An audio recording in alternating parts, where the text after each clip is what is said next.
ஒரு படம்னு எடுத்துக்கிட்டிங்கன்னா 2 மணி நேரம் அல்லது ஒரு சில படங்கள் 3 மணி நேரம். 3 மணி நேரத்தில் நம்மளை ஒரு என்கேஜிங்காக வச்சுக்க என்டர்டெயின்மெண்ட்காக வந்த ஒரு விஷயந்தான் மூவிஸ். இப்போ மூவிஸ் பற்றி பார்த்தோம்னா ஒரு 2லேருந்து 3 மணி நேரத்துக்குள்ள ஒரு நல்ல ஸ்டோரி, ட்விஸ்ட்டு, எமோஷன், ஒரு நல்ல கிளைமேக்ஸோடு இருக்கிற ஒரு கண்டென்ட் தான் வந்து மூவிஸ். முக்கியமாக மூவிஸில் இருக்கிற ஒரு ஹைலைட் பாயிண்ட் என்னன்னு பார்த்தீங்கன்னா ஒரு நல்ல தியேட்ரிக்கல் எக்ஸ்பீரியன்ஸ் கொடுக்கும்.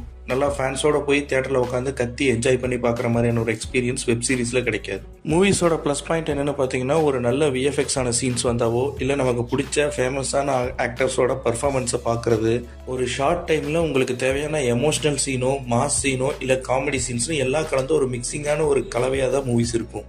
மூவிஸோட பெரிய நெகட்டிவ் என்னென்னு பார்த்தீங்கன்னா அதுக்கு இருக்கிற டைம் ரெஸ்ட்ரிக்ஷன். 2 to 3 ஹவர்ஸ்க்குள்ளேயே ஸ்டோரியும் ஃபுல்லாக சொல்லி முடிக்கணும், அந்த கேரக்டரையும் டெவலப் பண்ணணும். அந்த ஷார்ட் டைம்குள்ளே எவ்வளோ முடியுமோ அவ்வளோதான் பண்ண முடியும். அதுவும் போக சில படங்கள் ஸ்டோரி லென்த்தாக இருந்தால் அதுக்கு சீக்வல் தேவைப்படும்.